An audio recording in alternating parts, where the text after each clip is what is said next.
Ladies and gentlemen, welcome aboard the TV Pilot's License Flight number 35 with service to Rosewood, Pennsylvania. We ask that you please fasten your headphones at this time, secure your podcasting device, and remember, if you randomly get a message from an unknown number that is vaguely threatening and signed off by a person only calling themselves A, how dare you have your phone off of airplane mode during the flight? Welcome to the TV Pilot's License. My name is Geoff Kerbis, joined by Max Singer and Rich Inman. How are you boys doing today?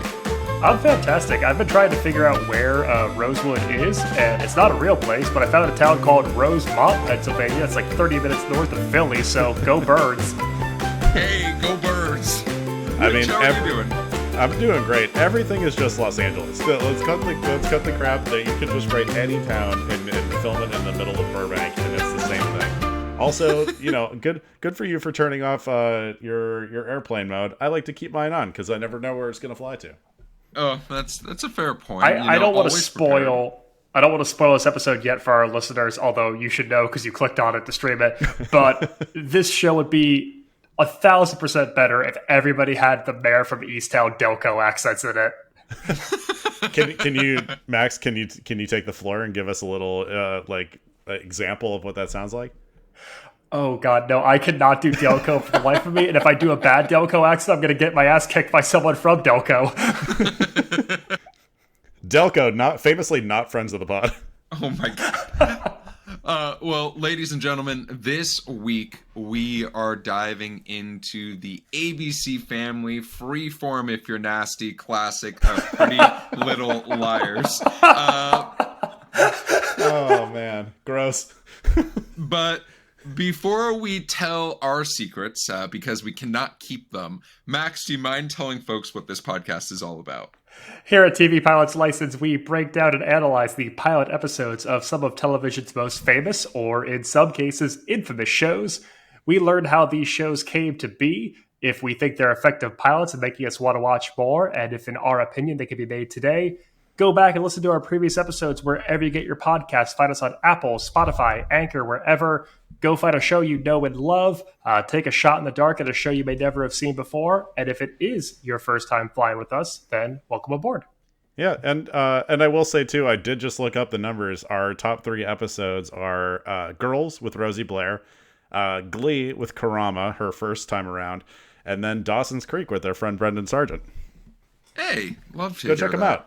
Yeah, absolutely. Check them out when Spotify is functioning. Rich, what is your question of the week? The game of the week is actually in the form of a question, Jeff. And here's that question. Have you ever received a message, possibly from the unknown, or some unexplained reason? And what is that message? So, I unfortunately have not received a message from the great unknown, but I've received a lot of messages that start off with, "Hey Tim, I had such a fun time last night. Can't wait to see you again." And then I'm like, "Oh, sorry, the first time, shame on me." I was like, "Sorry, you have the wrong number."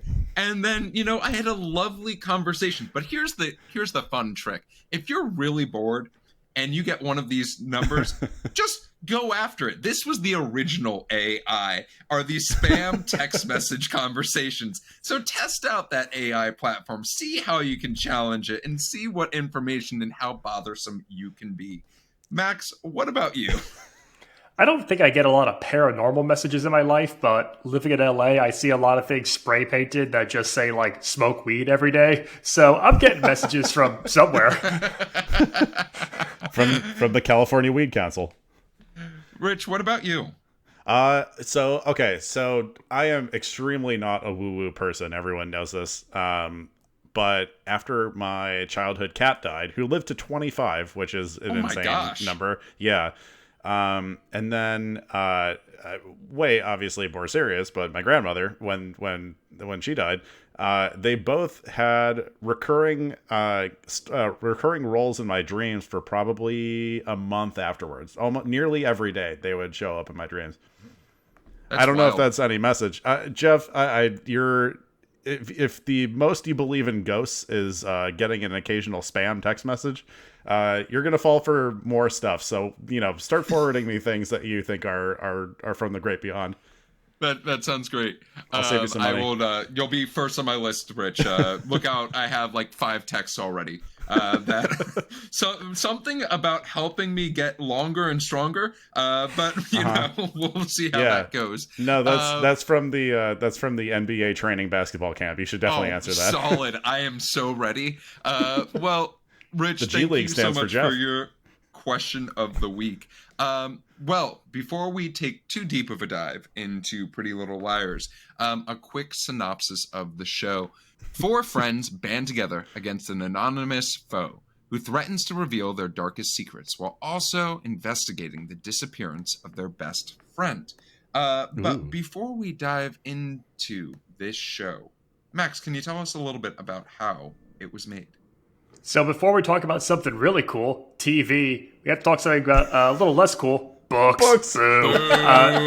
Boo. Books. So today we're talking about podcast. ABC Family's pilot episode for Pretty Little Liars, which originally aired on June 8th, 2010. And we're going to be talking about 2 people responsible for the creation of Pretty Little Liars as a whole. That's Sarah Shepard and I, Marlene King. So Sarah Shepard wrote the book series that the Pretty Little Liars TV show is based on. First released in 2006, these books made their way onto the New York Times bestsellers list, and they're broken up into 4 arcs. To this date, there's 16 books in total, along with 2 companion novels. This isn't an idea of Shepard's, though. Shepard was approached by what's called a book packaging company, who basically are these publishing firms who come up with an idea for a book, and then they hire someone to write them, oftentimes as ghostwriters or under pseudonyms. In this case, Sarah Shepard did write them under her own name. She's approached by a company called Alloy Entertainment to write these books on the premise of Desperate Housewives for teens. Packaging companies then distribute these books, oftentimes to try and become additional material. For example, Alloy Entertainment is actually a division of Warner Brothers, and they are also responsible for publishing Gossip Girl and the Sisterhood of the Traveling Pants. Wow. Okay. That being said, this show was originally developed as a TV pilot for Warner Brothers in 2006, the exact same time these books came out. Basically, the idea was, we've got this idea, we know these books are going to be hot with teens, so we're going to drop them and then immediately drop a companion TV show as well. Unfortunately, 2006 was also when the WB network went out of business, and that whole project got scrapped. Ooh. So in 2008, ABC Family takes a general meeting with the writer I, Marlene King, who first broke out in 1995 with the script for Now and Then, a coming-of-age story starring Rosie O'Donnell, Demi Moore, Christina Ricci, Gabby Hoffman, Thora Birch, Melanie Griffith, Rita Wilson. It's like a real 90s classic. Wow. Also wrote the less iconic 2006 rom-com Just My Luck, starring Lindsay Lohan and Chris Pine.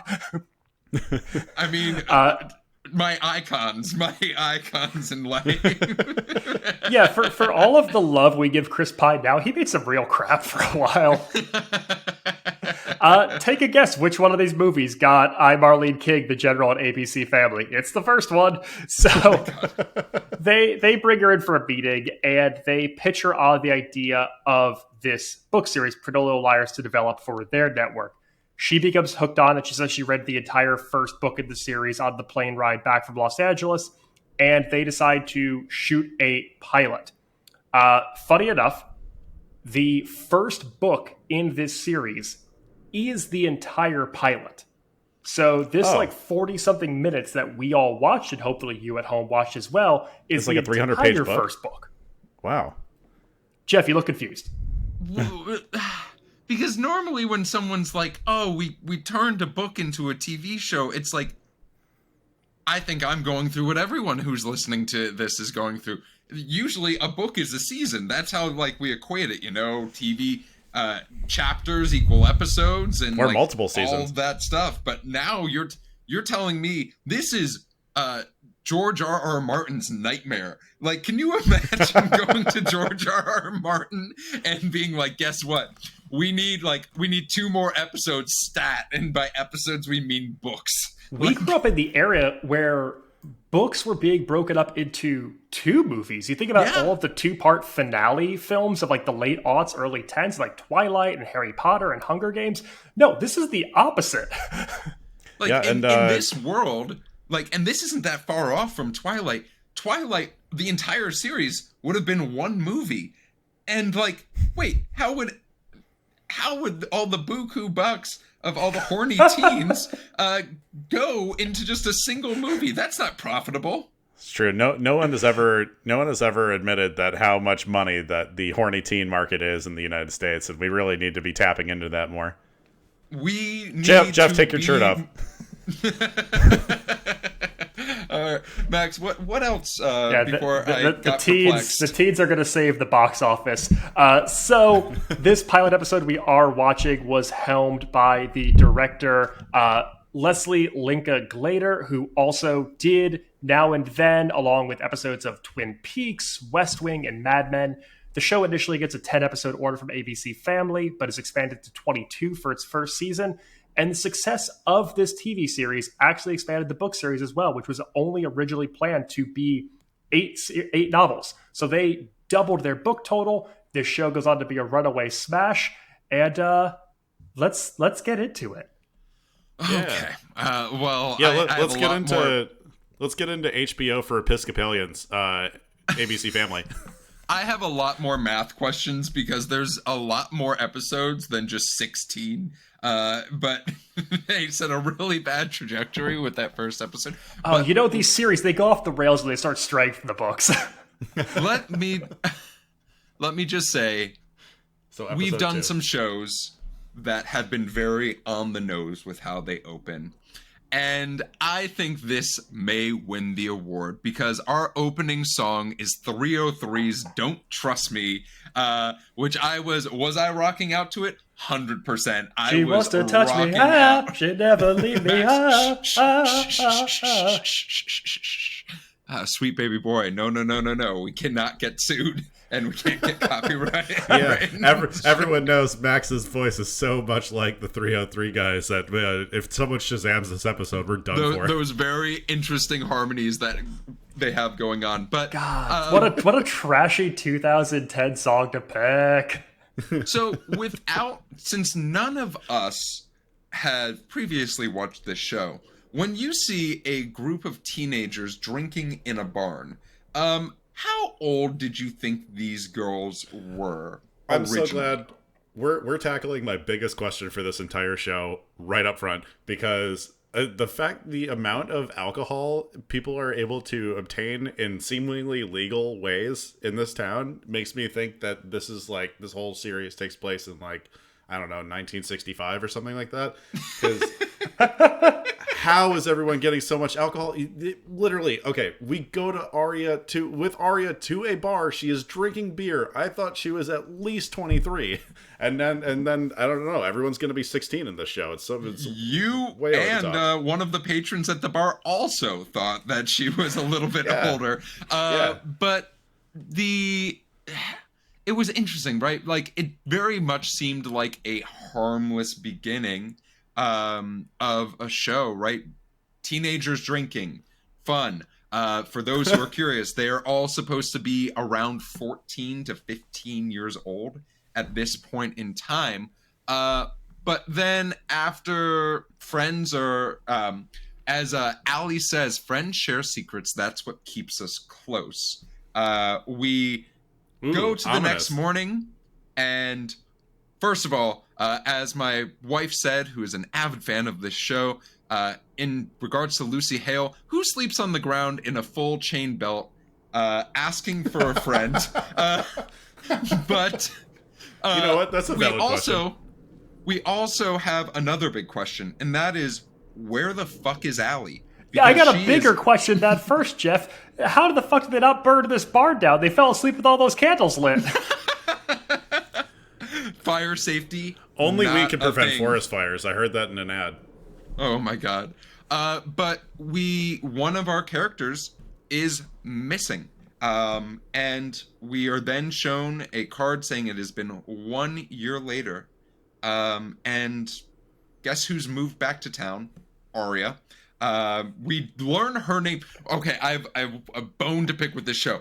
Normally, Just one. if you're going, just one bone to pick, and I'm going to use this now. Normally, if you're introducing characters and you want people to be following the show who've never read a book, you sort of like, just for the sake of the audience, have that exposition of like, oh, Arya, it's so nice to see you. Early. First scene. No. We get to our third scene before we learn what Lucy Hale's character's name is, Arya, as they have moved back from Europe after her father's sabbatical. And her dad has a secret, but like, it's just like, there's something about just not telling me the characters' names where I was just like, I am just as confused as everyone else because I'm like, who the fuck am I looking at? And am I supposed to care about them? Do they ever explain why her dad needed to take a 1-year sabbatical to Iceland? And also, taking like a 15-year-old on a 1-year sabbatical to Europe when she's like in the peak of her high school years? Oh my god, that's torture to the poor kid. Yeah, I think they do. I mean, I think that's going to be revealed based on like the secret that we'll talk about in a second for her dad. Like I can see like that's why he got sent away. But yeah, I 100% agree, Jeff. And I think one thing that is going to keep coming up in this episode and probably for the rest of the show is that by calling it Pretty Little Liars and having the expectation of people lying is that there's no reliable narrators for the entire show, so you have no idea if anything you're listening to is like being told as truth. And I'm like, how could you possibly sit and listen to this? It's like this is like having Trump as president. It's like, he's not telling the truth. Why am I going to sit and listen to this? Well, I do want to call out one nerdy thing. And that is the actress who plays Ella Montgomery, Arya's mom, Holly Marie Combs. I know her and love her from Charmed. She was one of the original 3 of the Trinity Witches. And Holly, we salute you. Definitely my friend of the pod. Like trashy teen show star to like trashy teen show mom progression. Yeah, exactly. I think that this was just this is her Molly Ringwald arc, right? Yeah. Like, ABC Family just has a way of being like, hey, you're done with this really popular thing or like the height of your career. Come and be a mom. Like, Yeah, let's go. It's the teen to MILF porn pipeline. Oh my God. But then Arya is asked by her parents to drop off her brother at lacrosse practice because, of course, it's Pennsylvania. What else are they going to be doing? But then, what's the next stop when your brother has to be at lacrosse tryouts till 6? Go to a bar. Yeah, you're 16. Go to a bar. There's a directing choice here where she asks what time the brother needs to be picked up. He says 6, and they do a really long shot closely framed on the clock in the car saying 4:15 to establish that Arya has an hour 45. Did you guys catch the name of the song that was playing in the background? I only know because it was closed captions, but it's called Ben's Brother's Beauty Queen. Is the name of the song that was in the background. Oh, I couldn't tell what the name of the song was because the mix was so goddamn loud. So, like, we learn a couple of other things. This is not the most important song that we have in this scene. Well, Hollis is also the university that... I got waitlisted there. Oh, I'm so sorry. They just deferred me straight up. But as far as Arya's sitting at this bar, having a beer at 16... Is she having a beer, or is it like a really pale beer or a water? I couldn't tell. That's beer for sure. It's 100% she's having a beer. There's a cute guy at the bar. And they start striking up conversation. And then, we have to have a meet cute, which is the Fray playing in the song Happiness. Man, the Fray they did such a good job of making songs that are only for people who are like really hormonal. And they're just going to tell every story they possibly can only through a breakup or a parent dying lens, and it's so good for TV. And I just want them to make endless money, and I hope they continue to get it. Yeah, and so we have this meet cute moment, right? Of Arya is talking about how she is a writer, and one day, she might think about being an English major. This man, this fully grown adult, let me be very clear, is talking about how he's so inspired that she is wanting to be a writer, and he's becoming a teacher himself. And Fellas, who hasn't used that line? And we cut to them just like straight up going for it in the bathroom of the bar. Just they're the only two people in this bar. They're the only witness of them doing it is probably the bartender. But then we just cut right to the intro of the show. They're ABC family fucking, which is a slight kiss and then a break and then another slight kiss and then another break. It's like it's. Oh, go ahead, Max. I was gonna say, I think this is our first theme song with an accordion in it. Ooh. It's also our first intro with a mannequin in it, which is terrifying. For those keeping track at home. Yeah, no, there are many moments where, like, so the song that is... So, interesting fact about the song. When they were creating the intro to this show, they were having a very hard time picking out a theme song for the intro. And Lucy Hale actually made the suggestion of using Secret by the Pierces as the song. And the producers liked it so much that they chose it to be this song. Now, I will say the song is perfect for this show, but this is a horrifying introduction of just a corpse / mannequin being switched in and out, being done up. For our introduction. I really did not enjoy the song is bad, like the visuals are bad. It's just like it's so I think there was just like a push against like high quality artwork or like high quality art in some of these TV shows that are geared towards like not an adult audience. And this is just like a prime example of we're going to make something that sounds really cool just to someone who's 15 and in Missouri.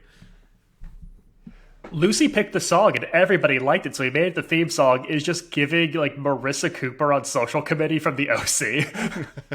Oh my god.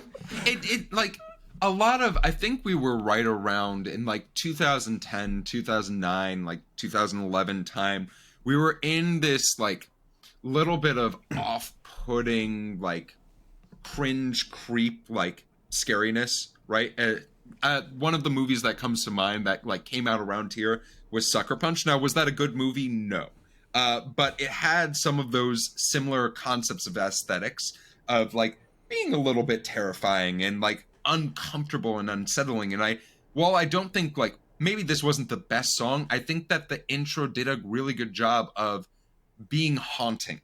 The idea of preparing a body for a burial is, you know, it's very uncomfortable as inherently spooky. Yeah, and that is what this show is. It's supposed to be spooky.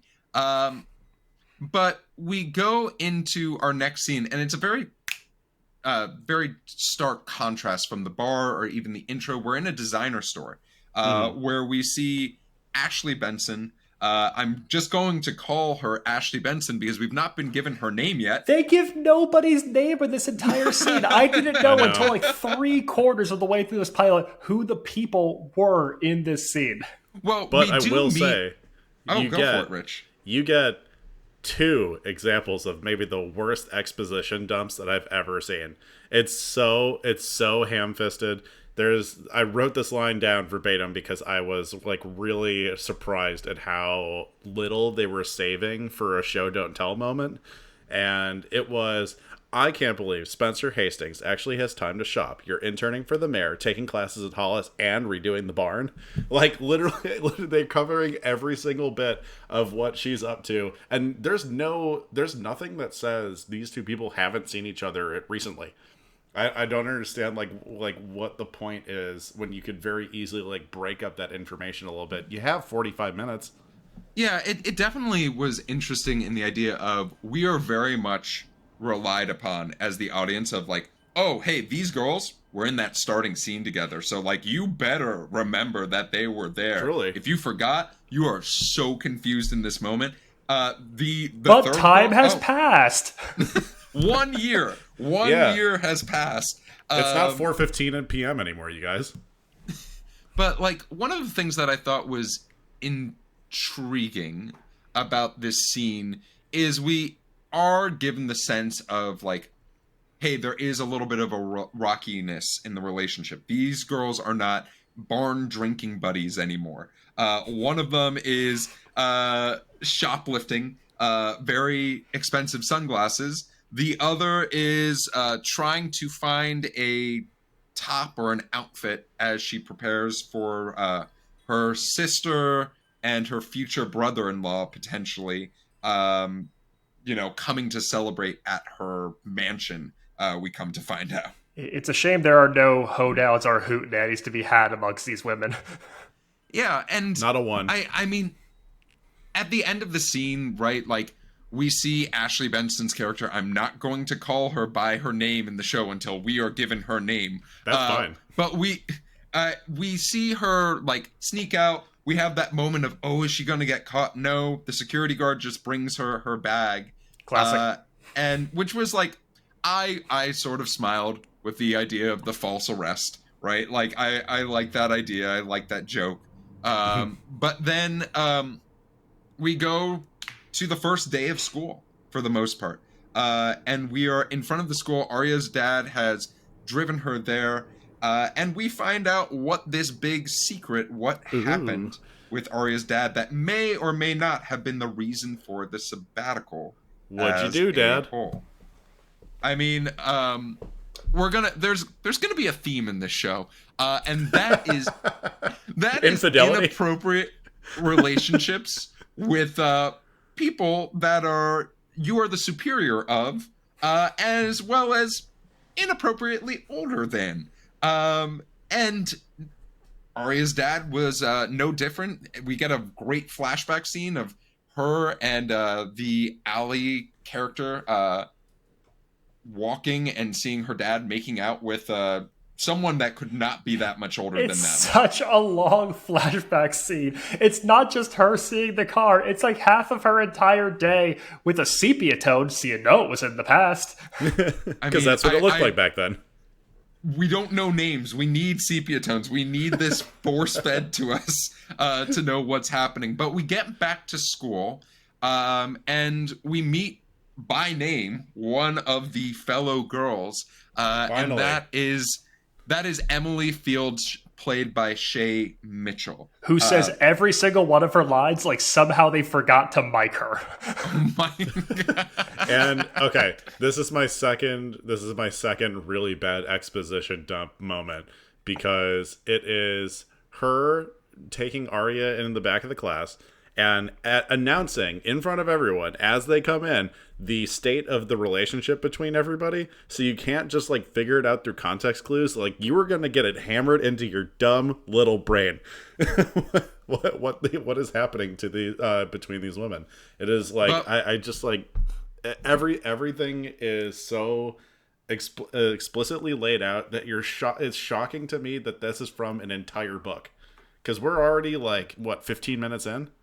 Yeah, we're already like probably a third into the actual time of this episode. But guess what? You know why I loved this scene in the English classroom? Because we learned people's fucking names. Geoff Kerbis is fan of exposition only when it actually like helps him remember and not cause face blindness. Well, like, here's the thing, right? Like, when I was watching this with my wife Alex, who is a avid fan of this show, she was giving me everyone's names left and right, and like, I have them written down in my notes because that is for me to be able to keep track of people, because I can't just say Shay Mitchell, Ashley Benson, Lucy Hale, Sasha, Troyan. Like, that does not work for this episode. But it was one of those things where, like, when they finally were like, oh yeah, that's Hannah, who you were great friends with, and she's now friends with Mona. Wow, Mona looks great and Hannah looks great and they're BFFs. Like, I was like, thank Christ, I know I can put a face to a name finally. Yeah. But like, we were leading up to this big moment where like it's mentioned, oh, the English teacher, he's new. And, you know, as soon as they said that, I was like, oh no, oh no. Well, Like, and I think Shay Mitchell says, like, and I heard he's hot. yeah, and Arya knows. Oh, and then followed by like 5 seconds of dead air. There was no sound after that. There was no dialogue. I hear he's hot. Okay, we're gonna sit down now. I fully was expecting him to walk into the room, and then it's just like, then you have that, you know, like, your heart goes into your stomach moment. The comedic timing is way off. But we find out that the man that Arya made out with in the bar is her new English teacher. So just for everyone's information, because I had to look this up, so I felt a little bit better about everything. So in the show, Arya is supposed to be about 16 years old. Fitz is supposed to be about 23. In real life, it's a crime. Lucy Hale is 20 years old, and Ian Harding, the actor who plays Mr. Fitz, is 55. 23. So very close, Rich, but just half off. That was my game of the week. But then something really important happens after we see Arya's reaction to seeing Mr. Fitz, and she gets a text message just from a mysterious figure named A, that basically speaks to the idea that A knows what is happening and knows Arya's fears. And unfortunately, I am going to spoil this a little bit because due to recent events, we now know that A is actually Adam Levine. So that's really upsetting. Oh, that's too bad. But in our next scene, we go to Emily's house. We find out that Allie De Laurentiis, the girl who went missing, her family sold their home to avoid just the terror and the memories that happened when, you know, a child goes missing. No blame on that. But then a super interesting conversation happens after that between Emily and her mom about the concept of treating your kids as equals versus owning your children, basically, was the implication. And a scene shot with the most cuts back and forth. It's like they filmed one line at a time. It was one of those things where, like, I appreciated Emily's perspective of, like, yeah, you know, young adults should be treated more like equals, not fully yet, because, you know, 16-year-olds can sometimes be dumbasses, but, like, at the same time, I don't know what the point of having it in this scene was, because the main thing that we got is, hey, Allie's family sold the home. Like, that was that main piece that we were supposed to learn in this scene. Hey, man, we had to fit a whole book into this episode. This seems to be just like an ABC Family staple of a kid is going to fight for their own adulthood in a conversation with their parents, and their parents subscribe to these really weird ideas of like what a mature high school kid is supposed to be, where it's like you don't get your hair colored and stuff like that. And then you saw it with Secret Life of an American Teenager like 100 times, and you know, I don't know, it's just like it's very frustrating to see, like, because this was not my experience growing up, and I think all three of us are from fairly liberal families. It's just a little bit annoying to see that this is what, like, the parents actually care about when someone's like literally been murdered or like has disappeared in their close friend group. How are you not sending this child to therapy for one of their friends possibly dying? We're definitely in what I will call a neighborhood that it seems that there is, because they're in a university town, it seems like there are some liberal thoughts and some folks who are a little bit more progressive, but at the same time, there are going to be families that are a little bit more conservative. And Emily's family, this is also establishing most likely that her family, her mom specifically, is a little bit more conservative. The next scene, we see that Emily has gone to see Allie's house one last time, and we meet the new owners of the home, and specifically her new classmate, Maya. So I have a question for you, gentlemen. Maya is played by an actress by the name of Bianca Lawson. How old was Bianca Lawson when she filmed this episode? I'm gonna say 25. Okay, Max? Oh God! I mean, I know the show has things on both ends of the spectrum here, so I'm gonna 17. 31. She What? was What? 31 years old playing a 16-year-old. Yeah, she really does not look like a child, and it's like also another like. It seems like no one got like the full script to read beforehand, because she seems very chipper about not caring about moving into like a missing girl's house.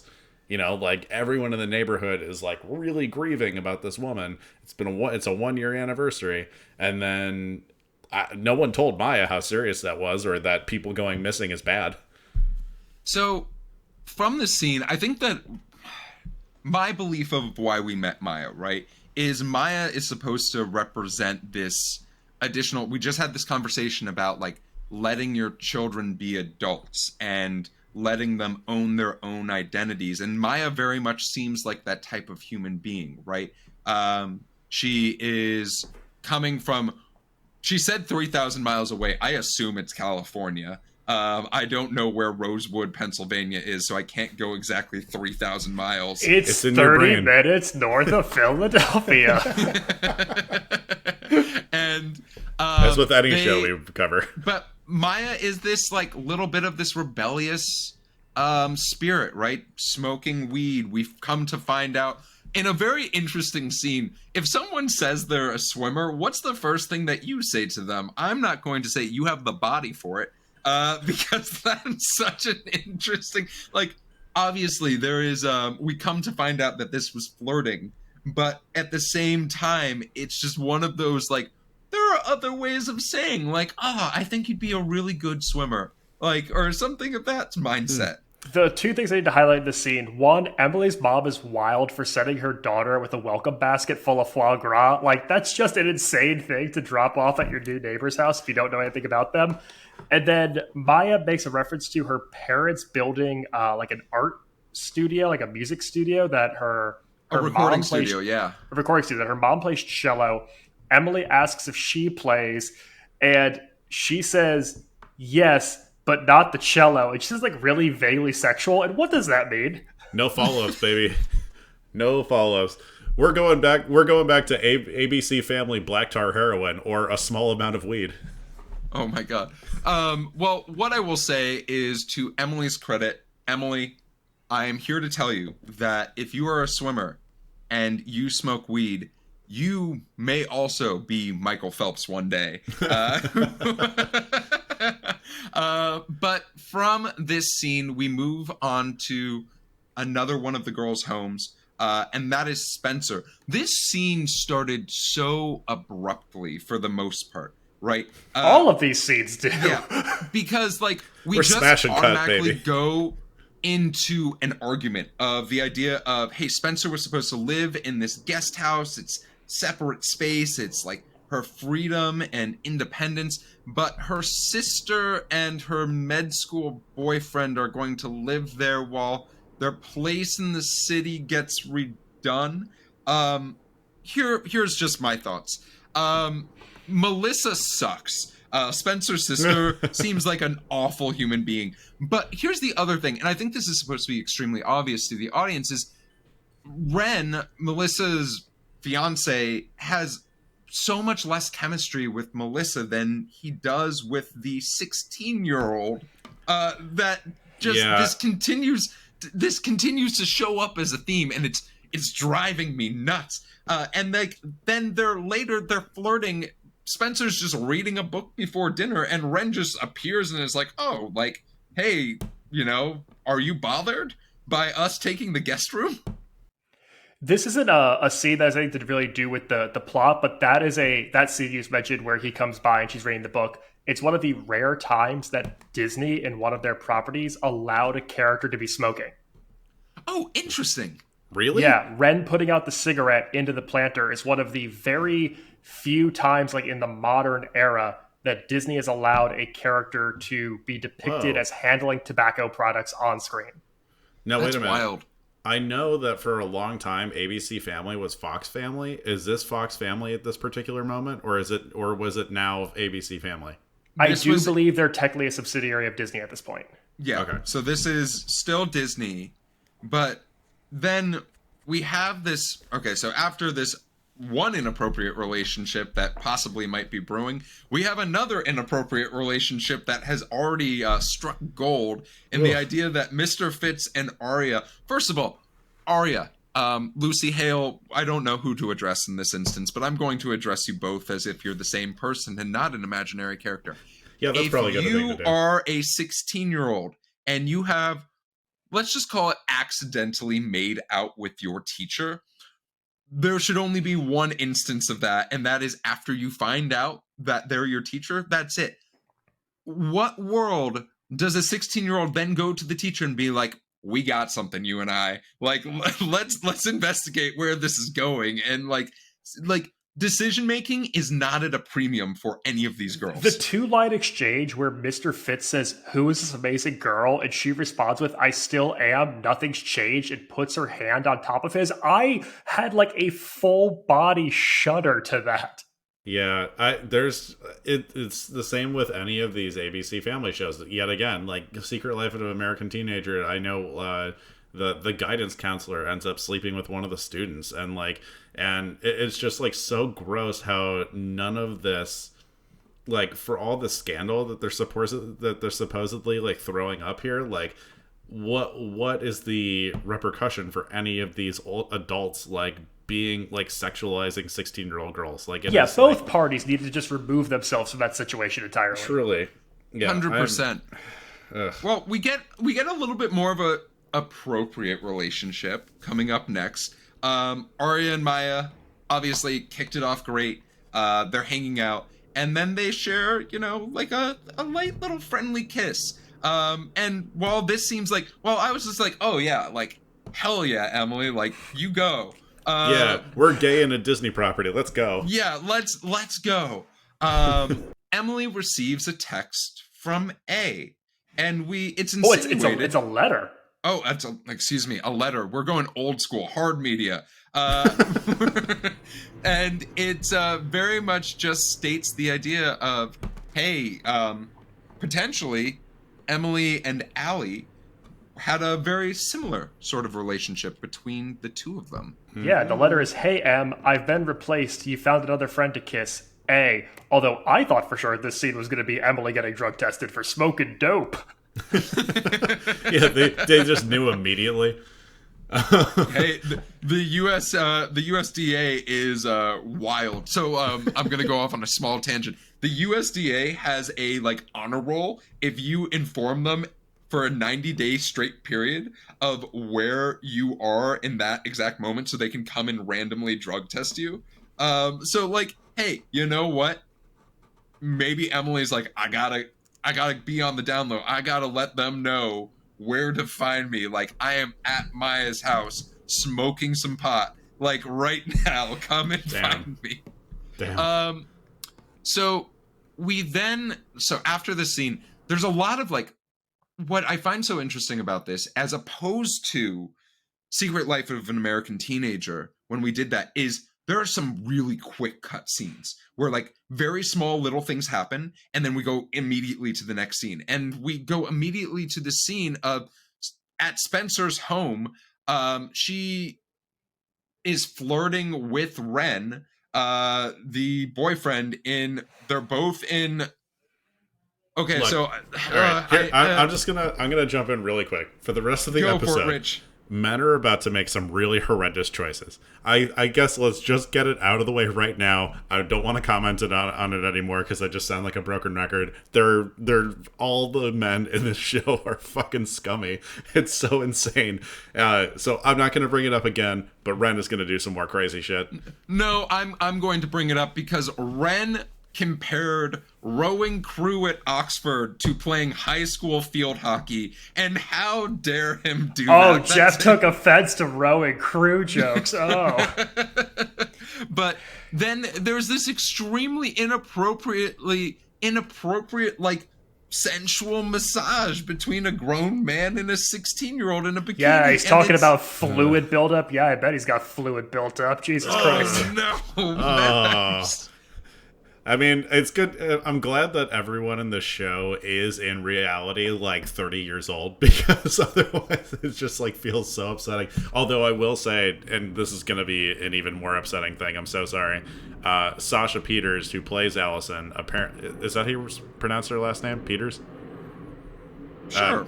Sure. Peter? Yeah, why not? Peters. She is actually 13 in the filming, which is like truly upsetting. I really hope they don't like put her in any scenarios like this, but it is gross. It is kind of funny imagining a high school friend clique, though, or just like a friend clique in general that spans from like 14 to 31. hey, do you guys remember the 80s? Nope.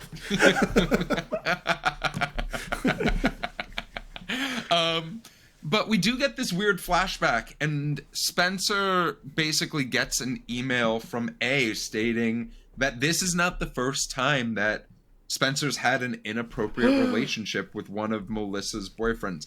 It's a very long flashback, and like I also Shocker.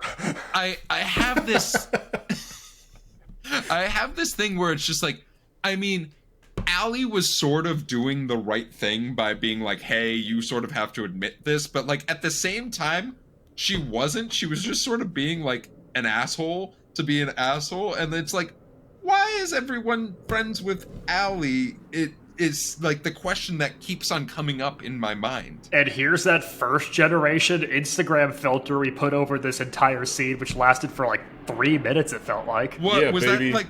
Was that called the Nashville or like the Tennessee filter or something like that? God, I miss these. Oh yeah. If you know the answer, put a comment below so that we Yeah, know. everyone comment this episode their favorite 2011 Instagram filter. Yep, that's the question. That's the poll. What's your favorite Instagram filter from 2010 to 2011? But from here, we get... there's a couple of things that happen really fast, right? We go to Hannah's home. We start to learn a little bit that, like, she is from a broken home in the sense that her father left her mother and her. And I actually did really like the speech of the mother being like, he left me, he did not leave you. I thought that was... Oh yeah, she used the phrasing, he broke up with me, he didn't He break broke up with both of us. with he me, definitely left them both. But he did not break up with both of us. I thought that was very sweet, but then we instantly, like, Hannah did not get off scot-free with stealing those sunglasses. We go to the police station, right? And we just see Hannah's... Max, I love your note in here. I'm going to just let you explain what happens next. Yeah, Hannah gets arrested by a police officer played with a guy that I took an improv class with here in LA. My dog. Shout out to the cop played by Bryce Johnson. You were really fun to take improv 301 with together years and years ago. I have an issue with But this. you're a bad cop.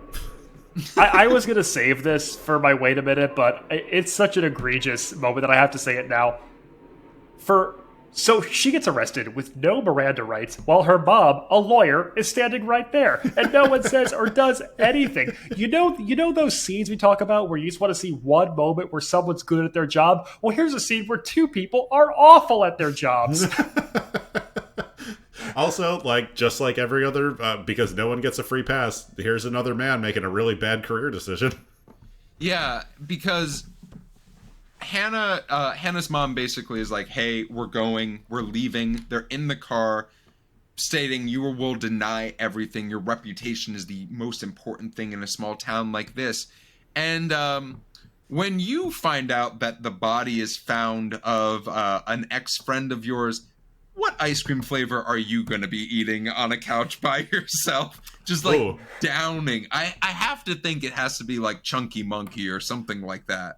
It is an ABC Family show, so it's probably something boring like that. You got to go something with like a bunch of cookies mashed into it. You know what? Since it's ABC Family, it's 100% rum raisin because no one fucking eats that.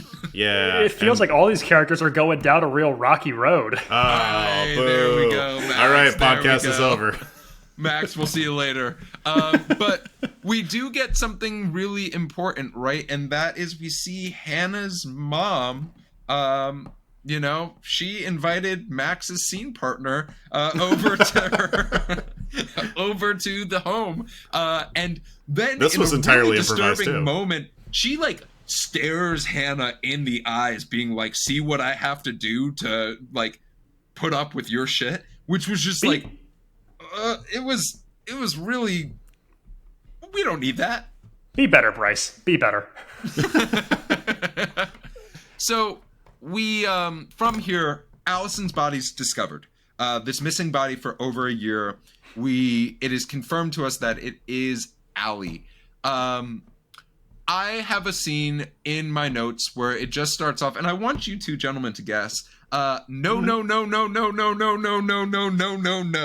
What do you think I was describing? I'm gonna guess Arya and Mr. Fitz making out in the church. Vigorously making out. Like, it wasn't just like a nice little like sweet kiss of like, oh, you know, let's try this thing out. It was like, nope, we're on Freeform now. Forget about ABC Family. No families here. The channel changed names in the middle of the pilot airing. So okay, this is Freeform. I will jump in with one fun fact, and I've talked about it with both of you guys, but I have been inside this exact church where they're shooting this funeral scene. I'm so sorry, Rich. This is the lost a lot of good people in that church. This is the only show that we have covered so far, and probably will be. I think the only other show that I did extra work on was that Lisa Kudrow show, The Comeback. But I was an extra in a funeral in this exact church in season 5 when you know what, I'm not going to give any spoilers. You guys should all keep watching the show because I don't know, that's fun. But yeah, that's just a little fun fact. So you have my weird WB acting debut here.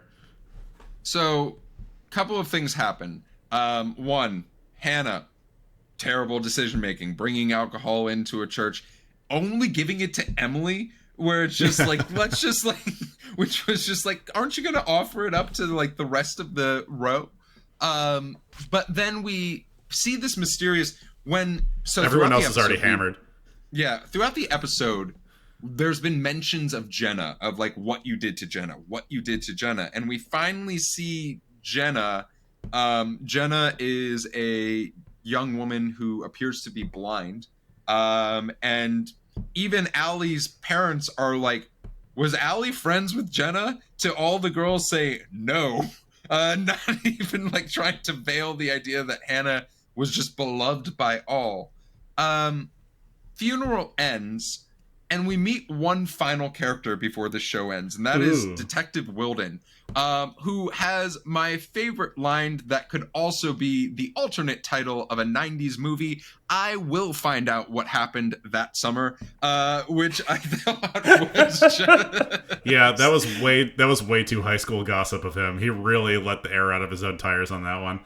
But it gives us this sense of intrigue, and after he walks away, we get one final message from A to all of our main girls. And if I may, Jeff.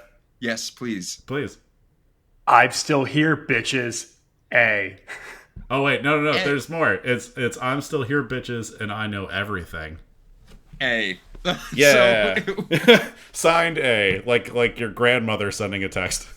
So, after that, when all these girls just wildly look at each other like, oh no, what's going to happen?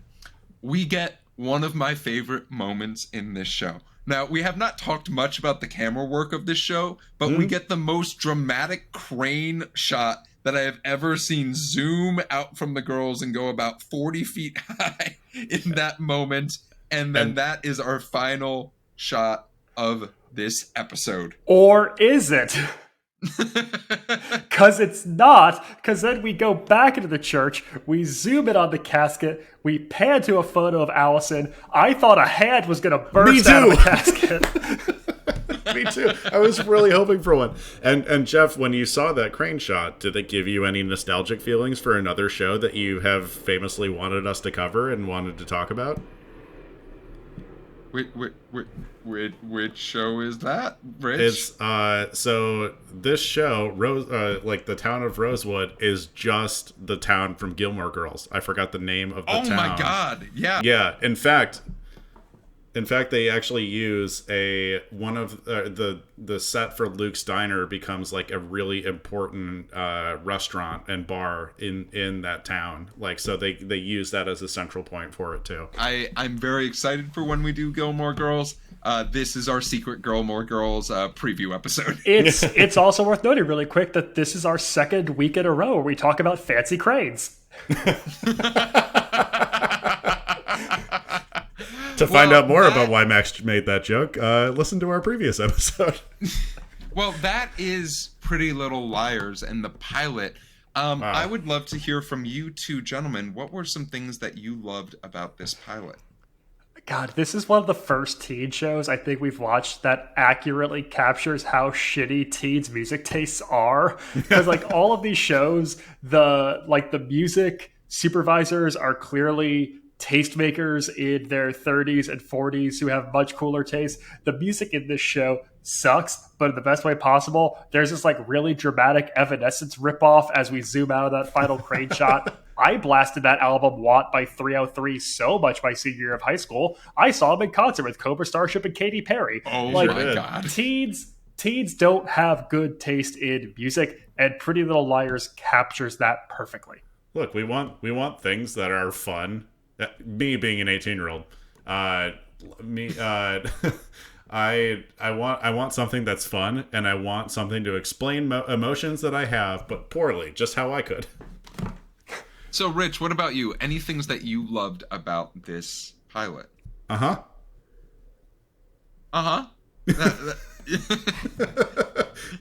We're gonna move on from me. What I will say is I think that this pilot did do a good enough job to have me curious about what is going on in Rosewood, Pennsylvania, right? There's obviously something in the water with the men, right? Like I want to get to the bottom of that. Yeah, good lord. If anything. But they're having some quasi-Mormon relationships. I think that we did using this mysterious figure of A. And I sort of think of this very similar to like how Gossip Girls, right? Or Gossip Girl had like that plot device as a whole. We have this unknown being that seems to be like we can't see. We can assume just based off of an initial, but who knows what actually is happening. Since these books and Gossip Girl both come from the same publishing company who creates these book ideas, I can also assume that in Sisterhood of the Traveling Pants, the pants are like a mysterious figure or something as well. Yes, they are, because they move on their own. Yeah. So actually, Jeff, I did think of something while you were when you made that really great point. So I think, at least for ABC Family's sake, and it seems to be a lot of these teen shows they have a prerogative of making teen girls' lives seem mature, interesting, and chaotic, and exciting in an adult way, and that is what they're trying to accomplish. While to keep people hooked, basically, to tell a story that's going to keep people watching every week, who are of a younger demographic, but they want to have like a more dramatic story that's going to be for these girls. It is really upsetting in hindsight that so much of this gross shit is happening to 16-year-olds and younger, because a lot of these girls have a history already. And if you establish a history by 16, that means a lot of shit's happened when you were even younger. So I will say they do a good job of making, I would say, a teenage girl feel like they're part of the story, or they feel like it's plausible drama for someone their age. From a broader scope, it's gross, but they do a good job of that. So that's the thing I love. Yeah. So what about wait a minute moments for you two gentlemen? I've got two here really quick. They're both towards the end of the episode. The first one is when Hannah is in the police station. Don't rifle your hands to the communal jelly beans bowl and then touch them and then not take them? Yeah. What are you doing, girl? That's disgusting. Yeah. The second one that I have is when they pull up to Allison's house and you see Emily enter. So this pilot was clearly filmed in the winter of 2010. I know they filmed it in Vancouver. Emily is wearing this little like micro mini skirt, but you could just clearly see her breath in frame the entire time because they're making this poor girl wear like a short skirt in what I'm assuming is January or February in British Columbia. Someone in wardrobe is playing a like cruel joke on Shay Mitchell here and just torturing her, having her do this probably over take after take in holding for who knows how long, where they set lighting and everything. Like, get the girl pants. Get this girl pants. And also, like, it's the beginning of a school year. I'm going to tack onto that because I'm so mad about the jelly beans and this. Yeah, it's supposed to be like August or September, and we can see the breath. Come on. It's September. It's September and it's in Philadelphia. It gets cold in Philadelphia. We don't have to keep pretending. You know what? I can't think of one that's better than Max. I'm gonna add on the most ham-fisted line from this entire show, which I did not cover. And that is, do you remember what Allie said that night about keeping our secrets keeping us close? I think it was the opposite. Bam! ABC Family. So what about you, Geoff? So what I will say is I'm surprised you two gentlemen didn't bring it up because we've been bringing it up this entire fucking episode. The men in this show I said I was going to awful. stop. I said I was going to stop. The men, everyone, every single man.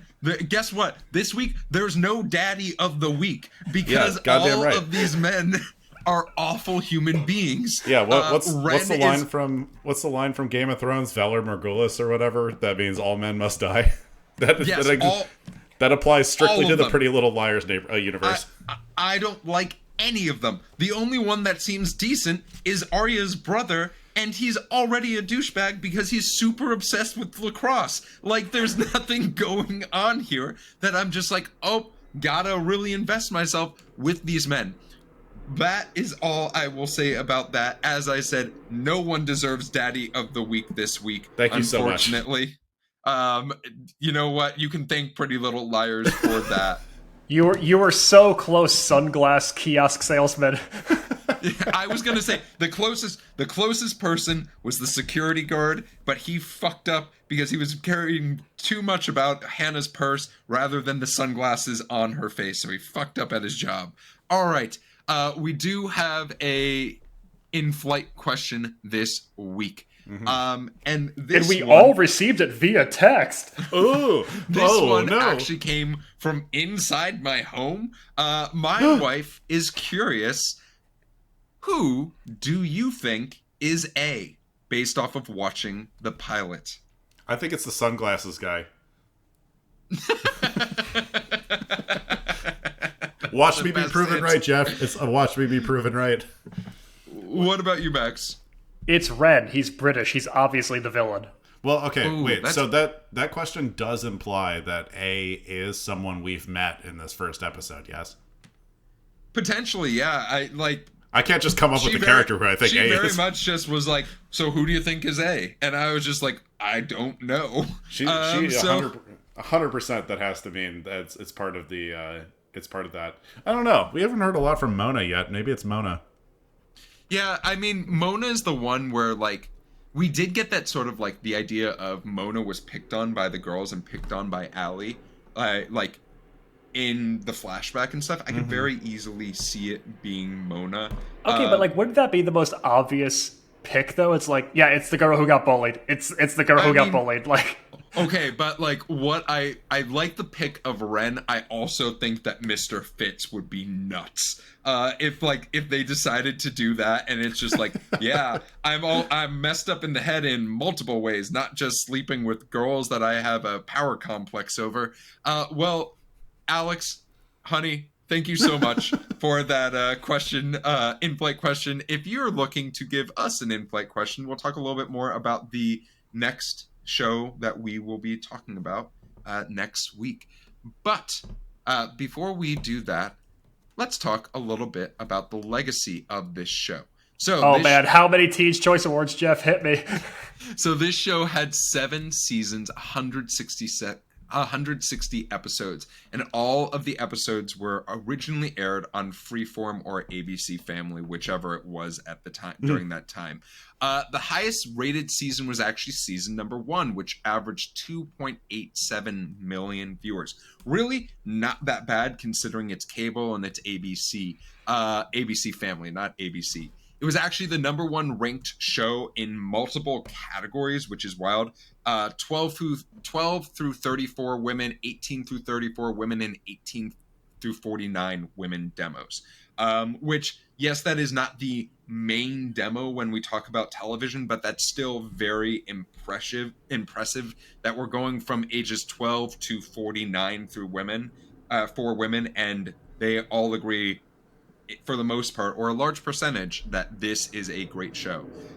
This was the best performing premiere on ABC Family since another one of our TV Pilots licensed shows, Secret Life of an American Teenager. We only played the hits, baby. Just winner after winner. What a star factory. For a even more wild statistic is that the second episode of this show retained 100% of all viewers of the first episode of the show. It actually grew. They tied them all to chairs and forced them to watch episode 2. So from an award standpoint, we were very close to a cradle to grave. But there were no Kids' Choice Awards. But we did mention the idea that there were a number of Teen Choice Awards. They won 48 of the 101 nominations that they got. Most of those were People's Choice Awards, MTV, and Teen Choice Awards. There were also some GLAAD awards that were thrown in there as well for outstanding cast and writing. I thought all of those wins you said were just Teen Choice Awards, and I'm picturing these poor cast members just their homes full of surfboards. Oh my god! Trying to walk out with 9 surfboards. So, a couple other things. There have been 3 TV spin-offs of this show in the U.S. as well as a web series. There are also 4 international adaptions of this show. Turkey, Indonesia, Philippines, and India. You can find this show on HBO Max. That is where I found it. Or just Max. Max, you can find the show. If you see Max on the streets of LA, just ask him. He will find you the show. Yeah, if you text me, I'll recap the show for you. I got you. Jeff, the Indonesian adaptation was actually Pretty Little Lemurs. It's an entirely different series. Oh my god. You can also find this show on Hulu as well. It's also on Netflix. It's on a lot of the different platforms, surprisingly. They just sold off the rights. Good for them. But it was also on DVD. And that is the current history and the current legacy. Oh, but you did not mention the spinoff that's currently in production. That is one of the 3 spinoffs. That is one of the 3. Oh, really? Wait, but Yes. it's already in the can. Like they already shot it. I believe so. But if they're currently filming it, congratulations. Wow. Maybe there's a 4th. Damn. And we'll potentially do it one day. Not if Rich has anything to do with Yeah, it. that's right. I'm the spin-off blocker after Frasier. You're not showing up on our Mount Rushmore of spin-offs. So with that being said, and with that being the legacy, Rich, it is time for your game of the week. All right, this one is called 3 Pretty Little Lies and 1 Okay Truth. And and this is all about this is all about American history, and I'm going to give you 4 quote-unquote facts. 3 of them are lies, of which we were not told the actual story, and I want you to just pick out which one is true. All right, so first one is Abner Doubleday invented baseball in Cooperstown, New York. Harvard was the first university ever established in the U.S. Paul Revere rode through the streets of Boston shouting, "The British are coming," to awake the masses for battle. And the 4th, the famous Orson Welles' War of the Worlds broadcast caused mass hysteria across the tri-state area with people hearing of an alien invasion. 3 of those are lies. Which one is true? Geoff is deep in thought. I'm blowing his mind right now. Max, I'm gonna let you go first. Alrighty, I'm gonna take a shot in the dark here. I'm going to say that Paul Revere is a lie. I've got no basis for that, but Paul Revere, I don't trust you. Oh no, we're picking the truth. Which one's true? Oh, Three of those are lies. I'm gonna say that Harvard is the truth. That Harvard was the first. Did you say university, or are you trying to be like an asshole and be very specific? No. This is not a technicality thing. I think Harvard was the first college in the within the colonies of the United States. Okay, yeah, I don't want to just agree with Geoff. I'm gonna say it's number 4. The Orson Welles. The Orson Welles one. So Geoff, you were actually right. Abner Doubleday did not in fact invent baseball. In fact, he hated it. Harvard was the first university established in the U.S. Paul Revere rode through the streets of Boston, but so did a whole bunch of other people. And well, I got it right. That one was the lie. Yes, you're right. Paul Revere rode through the streets of Boston, not shouting the British are coming, but most likely whispering it because people were not in favor of a revolution at that point. And the famous Orson Welles War of the Worlds broadcast was purported to cause mass hysteria in New York and New Jersey, with people thinking that the alien invasion was real. But really, there was only one instance of someone writing in. It's one guy, one farmer in New Jersey, who wrote into a radio station asking if what happened was real. No one else cared. And they really made it out to be like a whole big ass thing when really it was kind of like everyone knew it was a prank. That's wild. Well, Rich, thank you for that game of the week.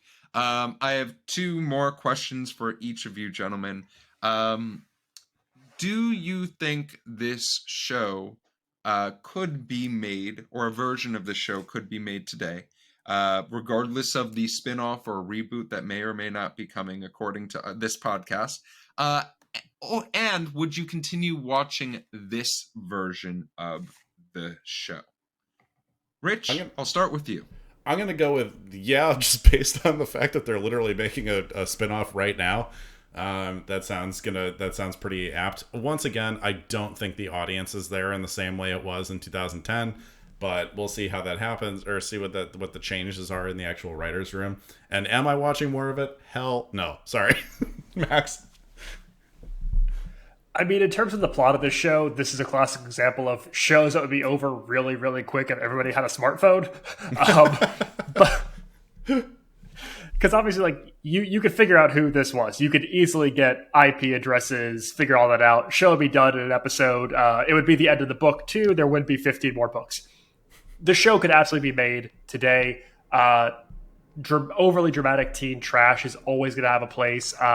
I think of a show like Outer Banks right now on Amazon Prime, which I haven't watched any of, but I think is teen trash, and I hear the name a lot, so I'm going to assume that they're the same thing. Am I going to watch it? No. This is it. This is where we stop. Buck stops here. Yep. All right. What about you, Geoff? It's up to me. So I absolutely can see a version of this show being made today. The CW network has made a lot of money of getting a lot of really pretty people, putting them on a TV screen and just randomly murdering someone and saying, solve the murder over a season. So I think that this could survive on that. Riverdale was on the air for way longer than I thought it was going to be. And Sabrina did great on Netflix for a few seasons. With that being said, as far as me continuing to watch this, I am going to give it one more episode. I'm going to give it one more episode. He's biased, Max. He's biased. You know what? Defend yourself right now. I will defend myself. I'm going to give this one more episode in the sense that I really enjoyed watching this with my wife. And hearing her commentary and watching her get as invested as she did, having already known everything that already happens in this show. What a fucking ABC is, Family answer. That is really the treat. Watching television with my wife is the treat that keeps on giving. Well, you enjoy more every Pretty sense Little of the Liars, word. Ned Flanders. Well, with that being said, we have one yes from me and two upset co-hosts with me. But I would love to hear where we can find you two gentlemen. You can find me on all things social media at Maxwell Sing. You can find original sketch comedy for myself and Rich over on TikTok at Dadwagon Comedy, as well as the TV Pilots License on TikTok at TV Pilots License. You can find me attending a Hawaiian woman's funeral in season 5, episode 12 of Pretty Little Liars, and you can also find me on Instagram at Damn That's Rich. And you can find me not only apologizing to my two co-hosts about my taste in television, you can also probably find me trying to figure out what's in the water in Roseville, Pennsylvania, and how we get rid of the men. But if you're looking for me on social media, you can find me at RunJeffRun on Instagram and Twitter. You can find the TV Pilots License on YouTube, Twitter, TikTok, and Instagram at TV Pilots License. If you have a question about the show or for our next episode, you can email us at tvpilotslicense@gmail.com or give us a call at 213-290-1713. For our next episode, we are diving into a galaxy far, far away and talking about Star Wars Clone Wars. I am so genuinely pumped for this. It's going to come out on May 4th. We're only doing it for that stupid May the 4th joke. Send us your questions and be sure to tune in next week. As they say in Star Wars, it's gonna be May. And you can watch it on Disney+. Yeah, watch it on Disney+. Make sure that you are actually watching the TV show and not the TV movie. Highly recommend. Make sure to watch out for our Instagram for sneak previews of some of the upcoming episodes that we have coming up. But with the plane landed, the seatbelt sign off, we look forward to flying the bright skies of the TV world with you again soon. And until then, I got a secret. I'm going to keep it. Oh, God.